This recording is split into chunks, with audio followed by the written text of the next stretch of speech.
Marilyn, good morning. It's a pleasure to meet you. I know meet you're you. one of our charter members, but today's an opportunity to learn about your dad. And I know you mentioned he really didn't tell you much about it. No, he didn't, not at all. In fact, most of the things I know about him, we found out at his funeral when somebody else had done a little bit of research.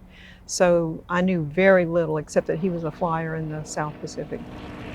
That's what your dad flew. Oh, that's it. Oh, okay. So this is a TBM Avenger. It's a torpedo bomber. It's the same airplane that George H.W. Bush flew as a okay. 19-year-old pilot. And the same type of missions that first President Bush would have flown. If you can imagine, just the taking off, landing, finding the target, servicing the target. These really become pretty amazing tasks in the world before the technology we're so used to today. Yeah, they must be really skilled. Well, we'll talk about the skills. It's a pretty amazing record. I think when we see pieces of his record over in the archive that we can show you, and I think it'll kind of bring to life his service, sacrifice, and his leadership, which is pretty amazing. Great. I think you're going to be amazed at all the things he did do, even if he's humble and like many World War II veterans, they don't talk about it. He actually signs up before Pearl Harbor.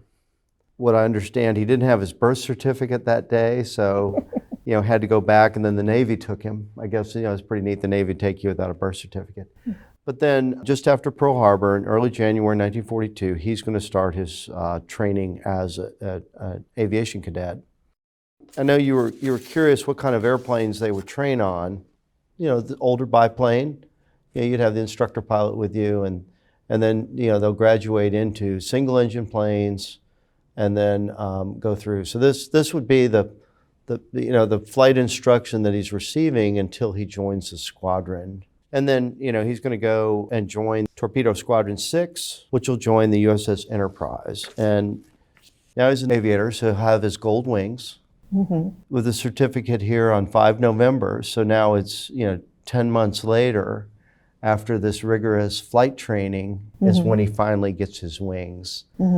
But here's his first airplane. This is the torpedo bomber, same model that we just saw across the way. It's named the Lonesome Polecat. Not sure whose name that was. And so he joins initially the USS Enterprise. He has what he describes as 2 tours in the Pacific. The first 2 ships are on the first tour, and then the Hancock will be his second tour. He'll serve on the Enterprise and the Intrepid, and then in the middle of 44, he's going to come back to the States.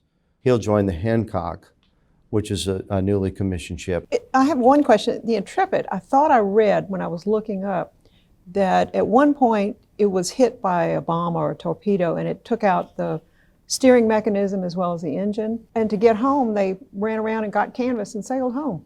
That's right. The Enterprise is also torpedoed. The torpedo hits right by the rudder, and they actually, initially, the ship is kind of just going in a giant circle, and then, they have to figure out how do they correct this so they can get back to Pearl Harbor with enough control. But I think in each case, what you have is people figuring it out. What can we do? How do we make this work as you go through there? And so, ultimately, he's going to be shifted from the Enterprise to the Intrepid because the Enterprise is damaged. One of the other missions he's on is over Truk Lagoon, which is a Japanese base. You can see how intense this operation is. Later, several times he'll mention how the target is obscured by the clouds and by the dust of the bombing. And imagine you're trying to hit the target here based on this obscuration that's fairly significant, around this target area. Was this a picture he took? Yeah, this was. Because that looks like his writing. This is from his file. Okay. So he's on this mission over Truk. I believe it's 19 February 1944. This is a heavily defended Japanese area, so they'll have lots of anti-aircraft guns, other defenses that they've got to work against in that process. Pretty incredible when you think through, what they've got to do as they fight through that.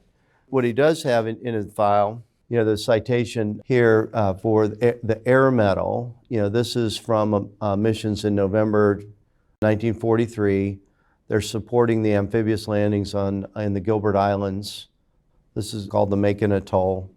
I think it's great here. His cool and effective performance of duty under fire and his display of courage were in keeping with the highest traditions of the Navy. This is signed by Admiral Nimitz, the commander of the Central Pacific area. But, to have a citation from Nimitz, I think, is pretty amazing in that. So, that sets up, this is the Air Medal. This one, okay. This one here. Mm-hmm. The gold stars would be for additional awards of the Air Medal. Oh, okay, okay. This is the Distinguished Flying Cross. Okay. So this is a higher award than this earlier one. And, it's signed by Admiral Mitcher. He's the Vice Admiral in charge of the carrier force. And, here he is, distinguishing himself, heroism, extraordinary achievement, aerial flight against enemy warships. Despite intense enemy anti-aircraft fire, he placed one bomb hit on the bow of an enemy escort carrier anchored in the harbor of Kobe, Honshu, Japan. The carrier was burning at bow and stern when our forces retired. His courage, skill, and devotion to duty were at all times in keeping with the highest traditions of the United States Naval Service. And so, as we thought about with the plane, this probably was with the 1,000-pound bomb. Mm-hmm. In that Avenger as he goes through. And so this is, the Distinguished Flying Cross, another amazing achievement going forward, but there's more. Going into July, here on the 18th, says it dropped VT fuse bombs, so there's variable time, so the fuse will go off different times. AA is thick, which would be anti-aircraft. Mm-hmm. Is thick, and there it is, accurate. Hit by 25 millimeter in port wing. So he's hit by the enemy anti-aircraft fire here on his left wing. And he calls it a rough hop. And then, they're attacking at this point at the battleship Nagato. Mm-hmm. So the battleship Nagato is the one that'll surrender right at the end of the war, right there outside of Tokyo. Okay. Just very cryptic again. Got a hit on a 42,000-ton CV, so that's a carrier, with a 2,000-pound bomb. This is on the Amagi at Kure Harbor. But so for that, he's awarded the Navy Cross. Oh, that's this one. That's this one here. Okay. So the Navy Cross is the second highest award for valor in the United States. Okay. Did you know that? I didn't at the time, but at his funeral I found out that. Yeah, it's pretty incredible. Yeah. So for somebody who really didn't do anything. Yeah. So, so the citation here, this is signed by Admiral McCain. So if you remember Senator McCain, this is his dad. Oh, yeah. So John McCain's dad distinguished himself, extraordinary heroism in operations against enemy while serving as pilot carrier-based torpedo aircraft, attack on major units of the Japanese fleet, Kure Harbor, consisting of battleships, carriers, and heavy cruisers on July 24th. And so you can see he's been in attacks on all of those in this period. He attacked the battleship, he attacked the carrier, and then attacked the cruiser. So now think about it, he joins up before Pearl Harbor, and then just after Pearl Harbor, he's in uniform, right? Mm-hmm. Mm-hmm.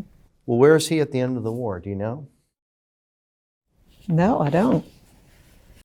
There's the big ceremony on the battleship Missouri. There's the Japanese surrender. This is where the ceremony is, right here. This is the Missouri. This is a picture from your dad's file that you had. And you can see the sailors are lined up on there.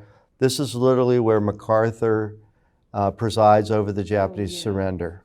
Okay. And he has a note here, September 2nd, put on an air show or parade over Tokyo. So he's part of... So he would have been flying around? He's part of the ceremony, flying right above the Japanese surrender. I never knew that. That's amazing. And this is one of his pictures. So you can see this is, part of his group? His group right there. Wow. Yeah, I've never seen that angle for that event. And, here's a world-changing event that your dad's, an eyewitness to. And maybe one of his crew took the photo, because you can see other parts. There's the tail of his plane. right? Oh, Here's yeah. another one of their aircraft right there. You know, they're all in formation over the surrender ceremony. I never knew that. That's amazing. Wow. What do you think of that? I'm gobsmacked. That's amazing. Yeah, this is a priceless photo. I mean, Yeah. if you know, You yes, get that one you know, you framed. got all these, but then it's like at each step, there's like you know, just There wait. when it happened. There's more, yeah. And I think you just, you know, there's this little cryptic piece there. That's pretty neat. Yeah. Yeah, a couple points in here where he'll talk about how intense it was, and he'll note that they were afraid. Yeah. And what's amazing is, you know, think of the number of times knowing how intense the enemy is going to be, you still have to get in that aircraft, take off, form up everybody, and continue mission. And, Yeah. Day after day. yeah, yeah. I mean, it's not just a one-time occurrence, but you know, you've done it and you've got to keep going. And then I know, a Just little bit to amazing joke- to have to deal with all that all at once, you know. Well, Amazing. and for the number of missions, the complexity of it, well, it's pretty inspiring. I mean, you know, yeah, pretty amazing. So questions on That's that? amazing. I mean, No, I mean, I'm just amazed at how they could do this day after day after day. Yeah. You know, yeah. just And month after month and into years. without going crazy. Yeah, pretty amazing. And then here they are. They left Tokyo Bay for Okinawa 1 October to pick up passengers and head home. And then, you know, so ultimately, even the aircraft carriers are filled with troops to be brought home. They'll call it Operation Magic Carpet. Mm-hmm. You know, how do we use every available ship to bring troops back home to the United States? Yeah, yeah. And so, you know, that's what he's doing here. And then finally, they're given a division of passengers to play nursemaid till we hit the States. Good boys, though. You know, so cradled the hook and headed for home, 6 October, and then flew off the Hancock and landed in San Diego. This is the 20th of October. And then, you know, started on 30-day leave on 1 November 1945.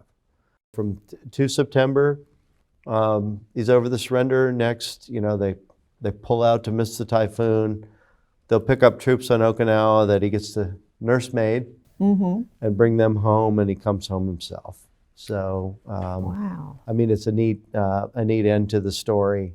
Mm-hmm. You know, he joins up, volunteers before Pearl Harbor, and then is there to bring the folks home afterwards. He did stay in as a lifer because he didn't retire from the Navy till 1962. No, it's a great service, and